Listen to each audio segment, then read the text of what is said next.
Estábamos conversando en la clase anterior la clasificación de los plazos.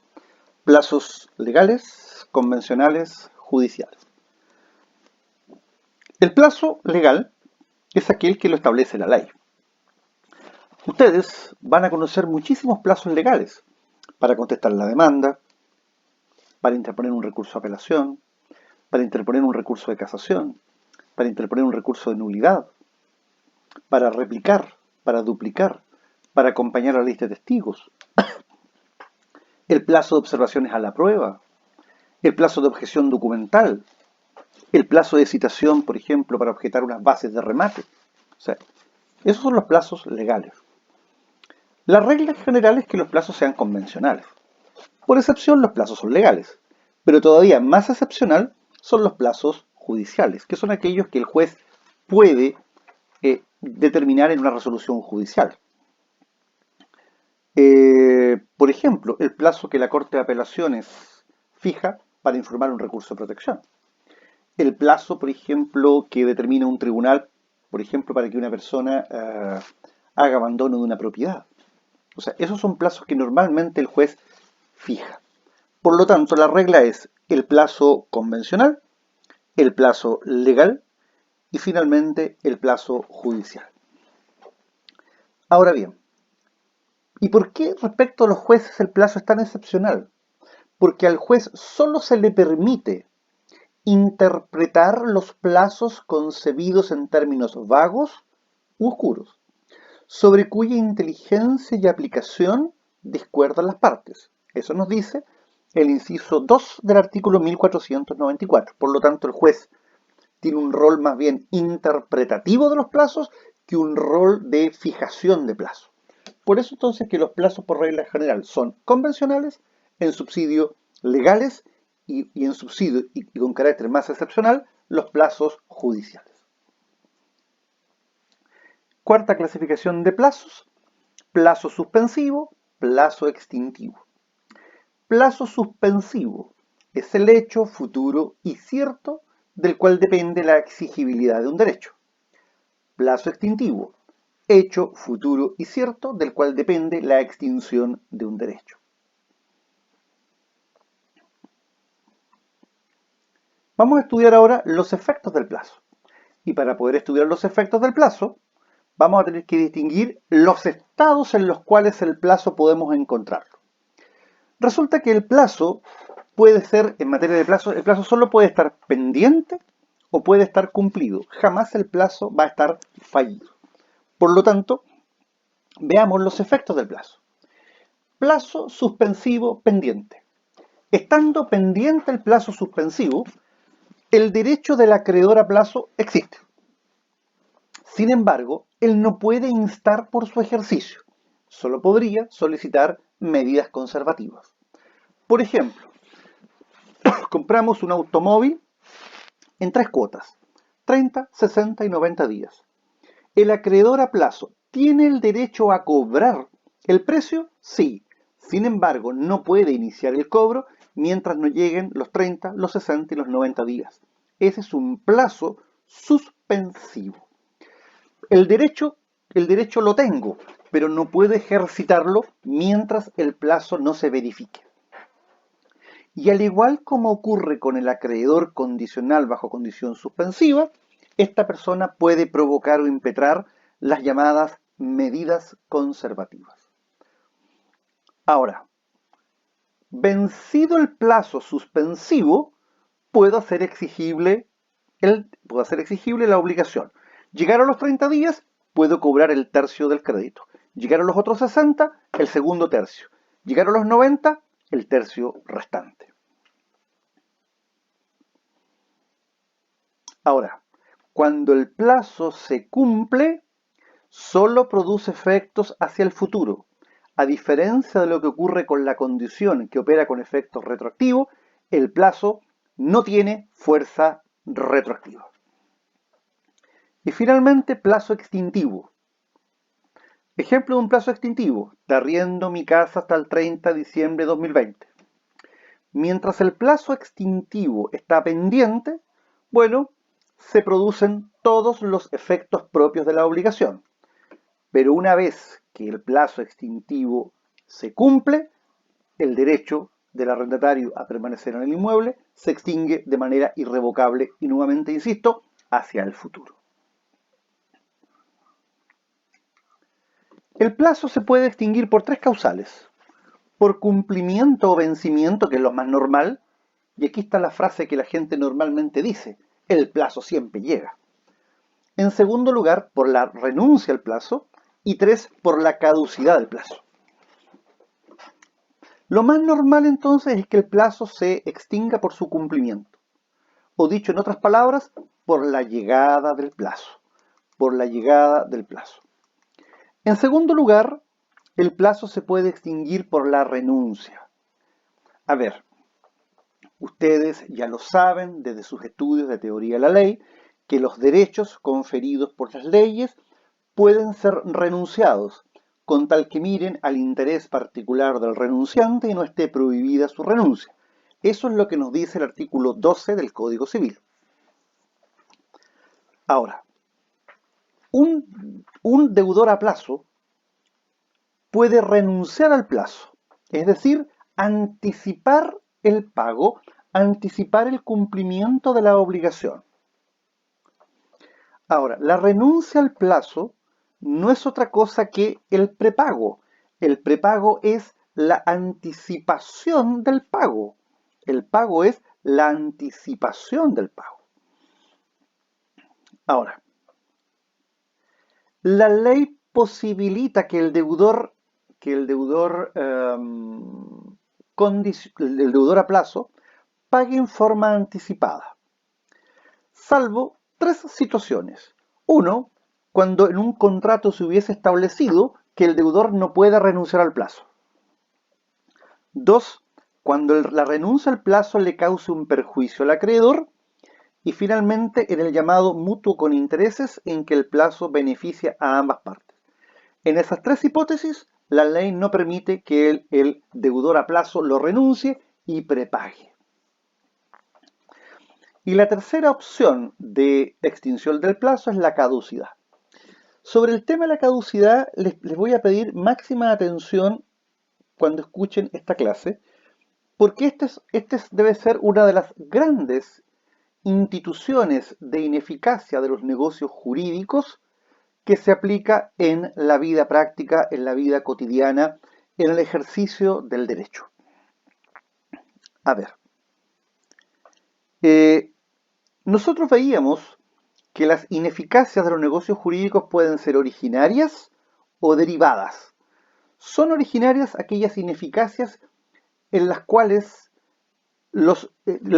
están presentes vicios en el momento del nacimiento o del origen del acto o contrato.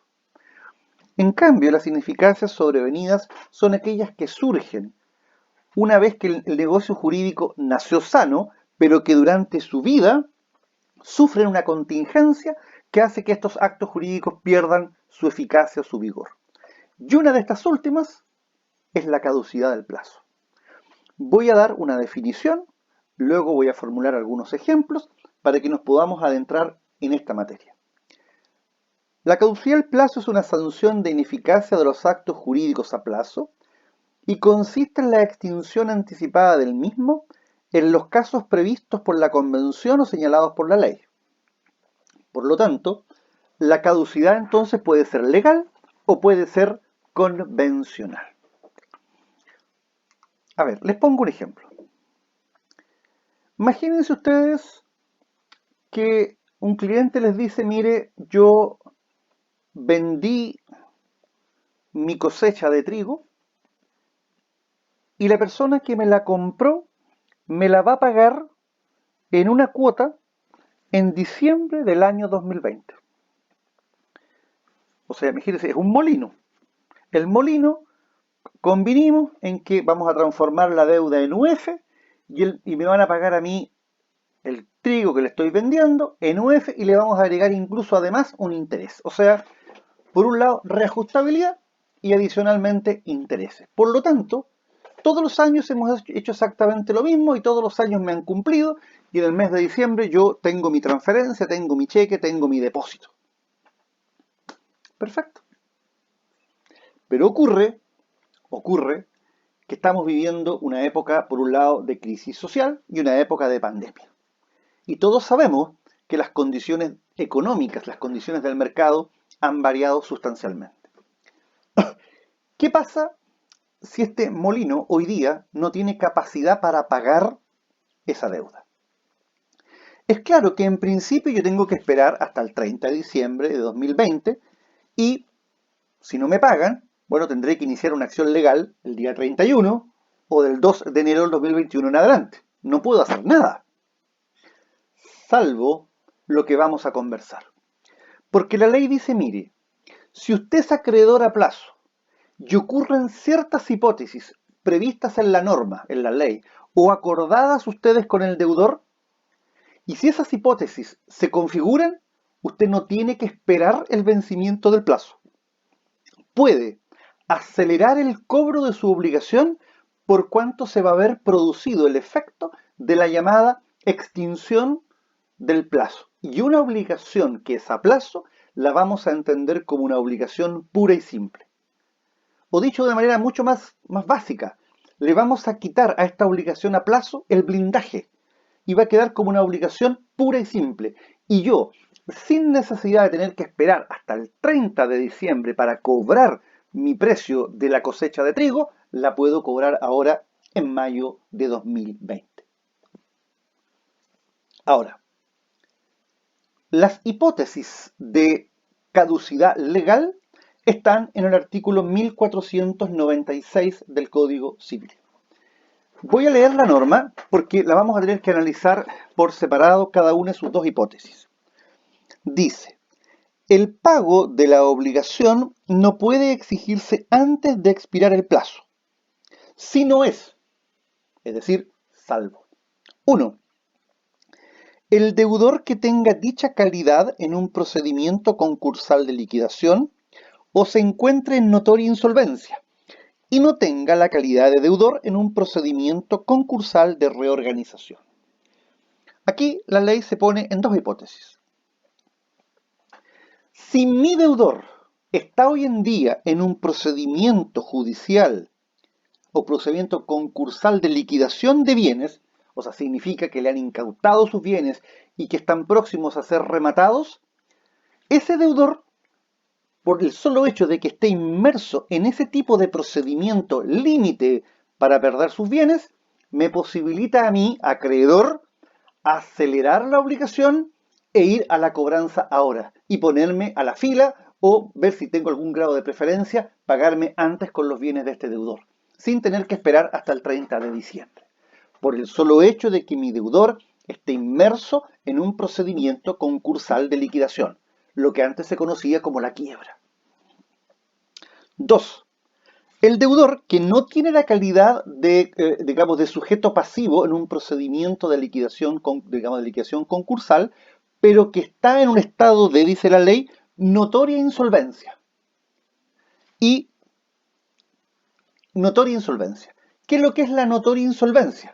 Bueno, decimos que hay notoria insolvencia cuando el deudor no tiene respuesta de pago de sus obligaciones. Es decir, cuando está en lo que se llama el lenguaje comercial en cesación de pagos.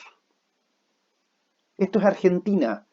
Argentina tenía hasta el día viernes de la semana pasada, esto es, viernes 22, para pagar una serie de intereses de préstamos que se les habían cursado.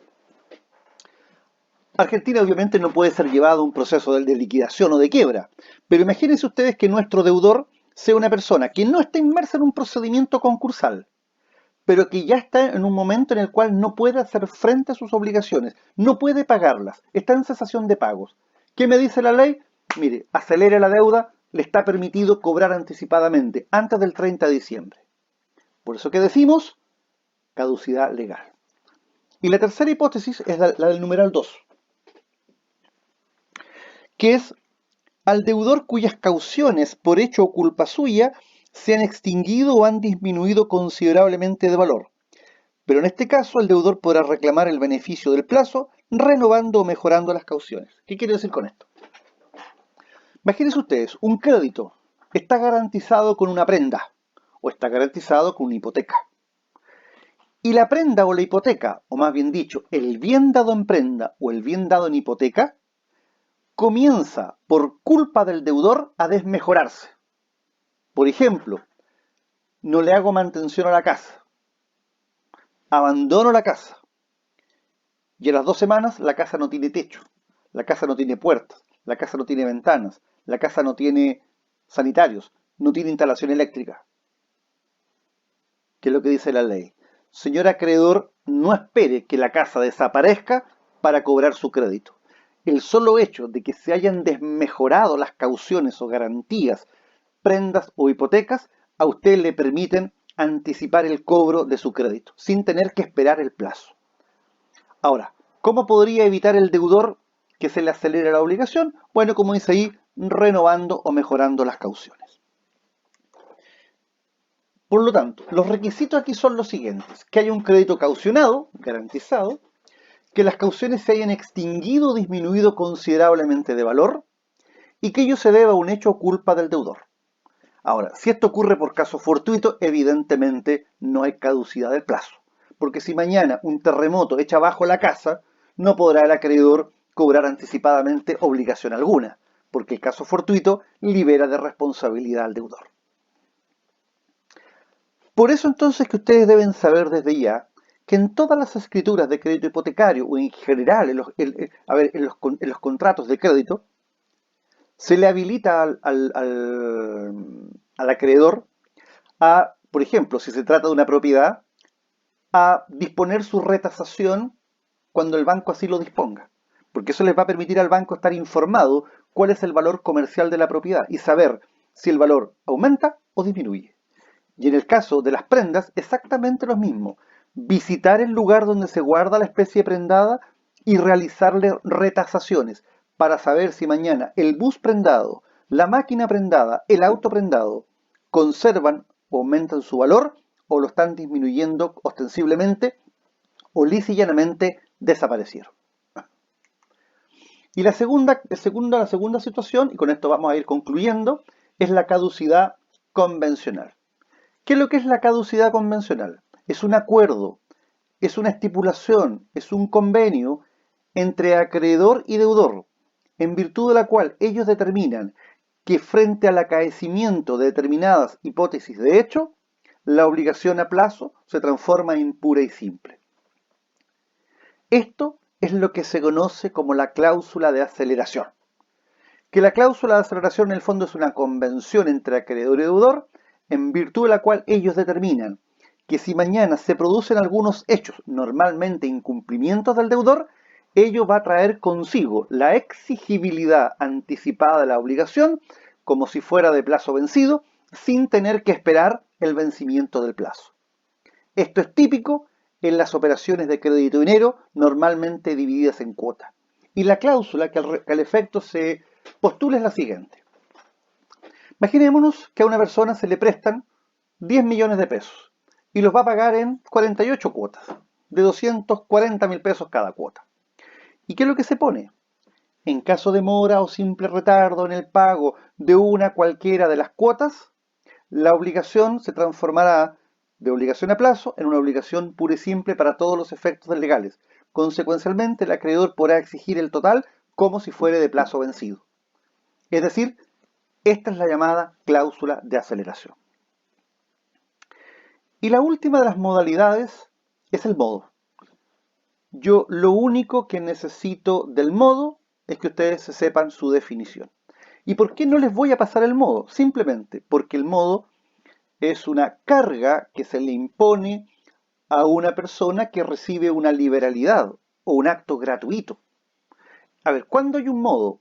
Cuando yo a una persona le hago un regalo, le hago una donación y le impongo una carga por esa donación. Esto pasaba mucho cuando las personas testaban en el siglo XX, a principios del siglo XX. Y por ejemplo, ¿qué es lo que hacía la persona?